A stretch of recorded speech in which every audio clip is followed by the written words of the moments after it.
that's too loud, okay? I'm trying to do a video. Okay? So here's before.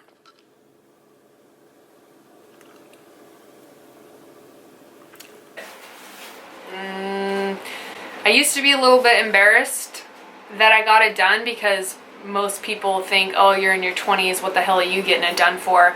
But it was preventative, and I was only doing it once a year. It's not like I was going and getting it done all the time and my face was frozen or anything like that.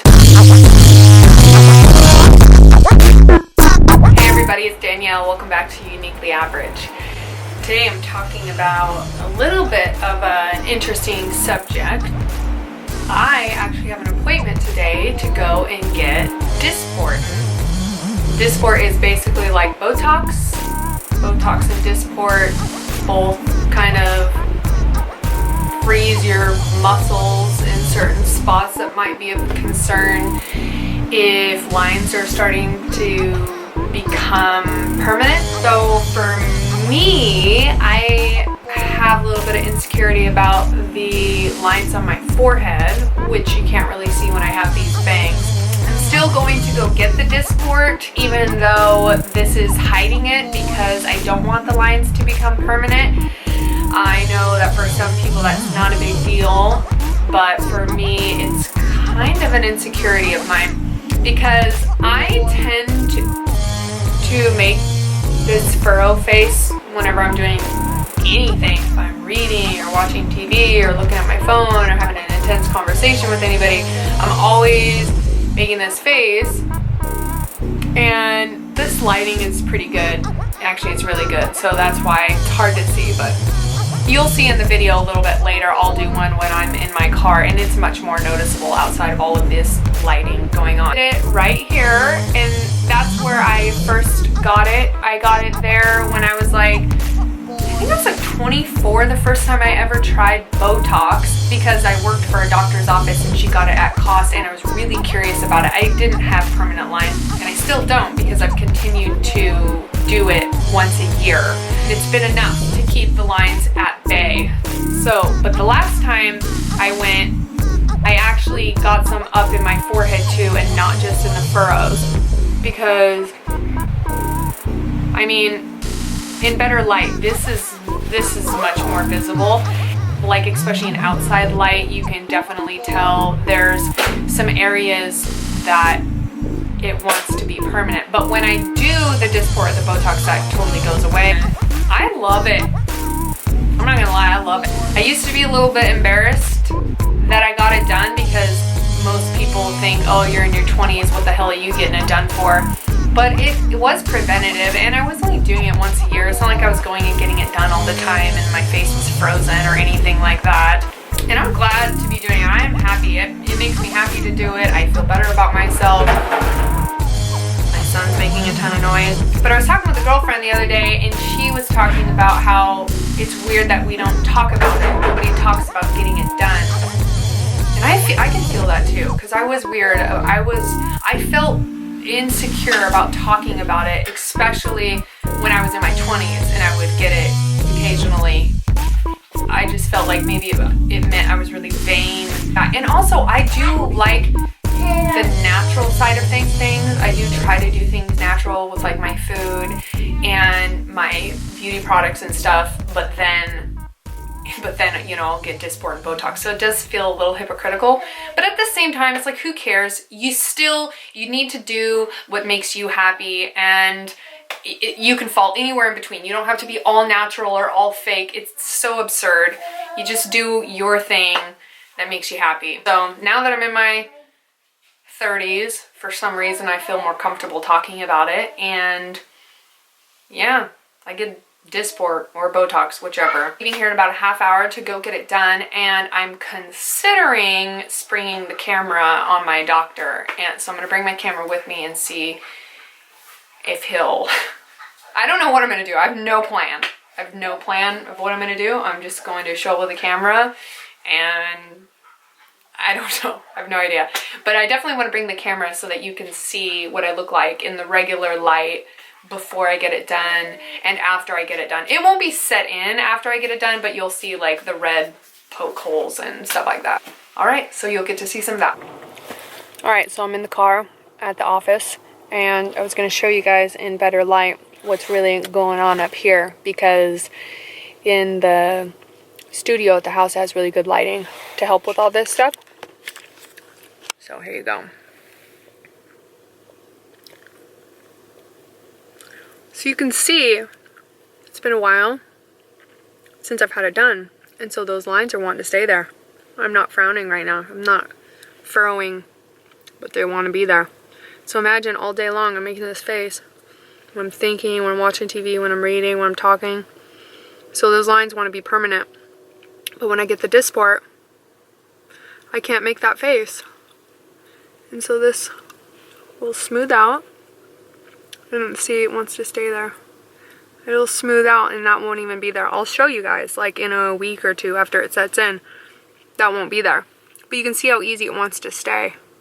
And this one up here wants to stay. Like this, they want to stay.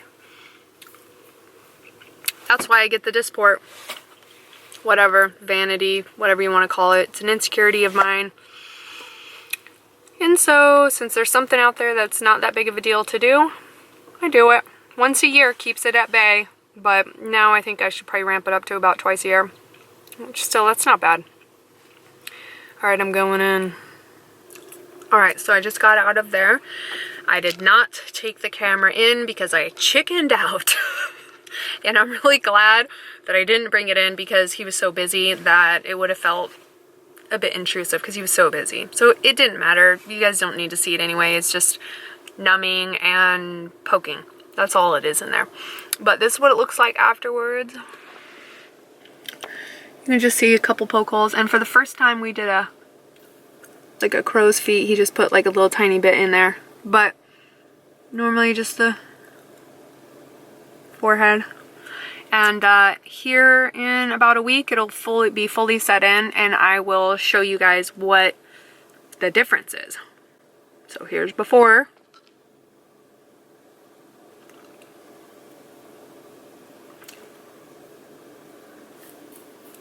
And later I'll show you after.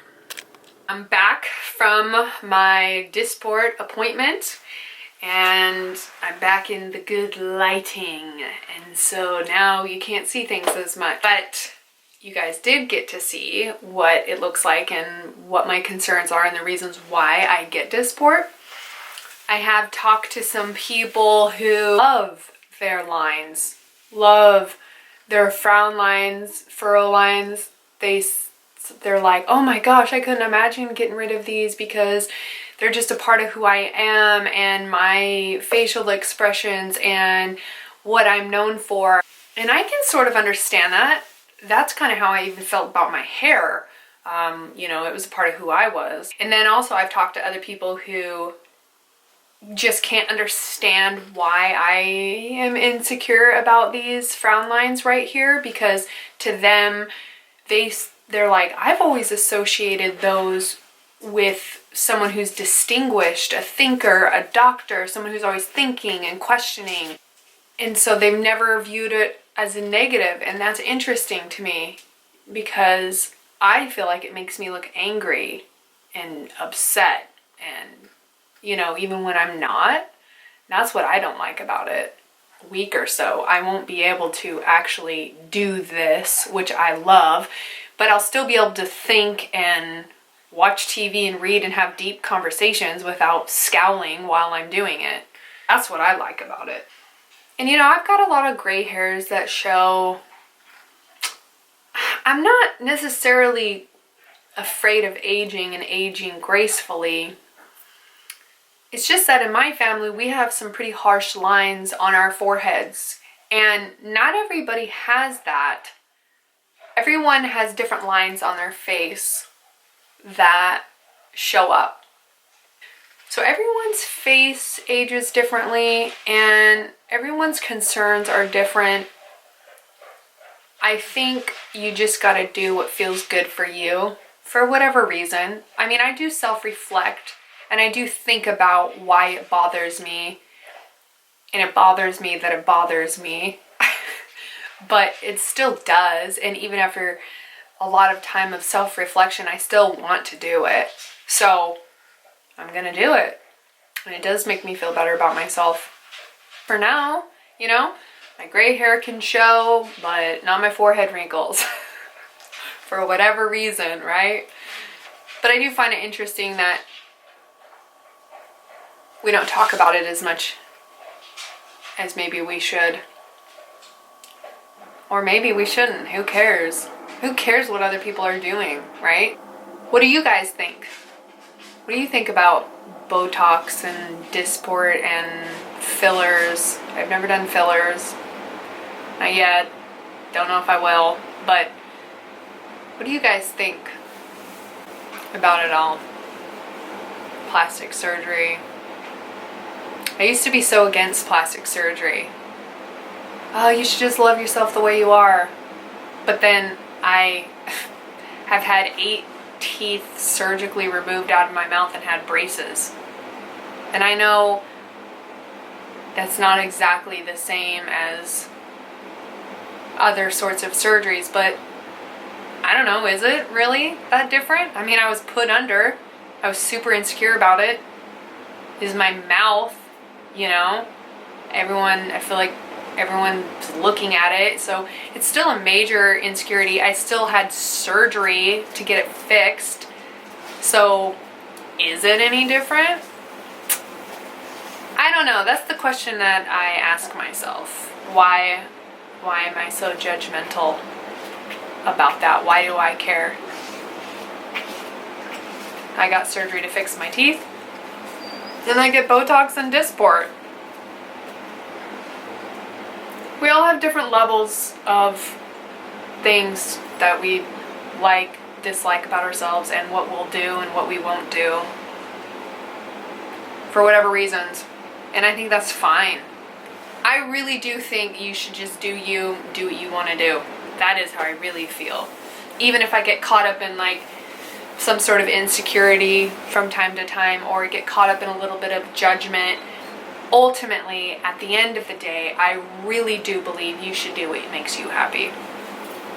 I think it's important. Because you're the one living the life. You're the one living your life. So who cares if other people are judging you? Anyway, if you like the video, give it a thumbs up. Feel free to subscribe to the channel. That'd be sweet. And I'll be talking to you guys soon.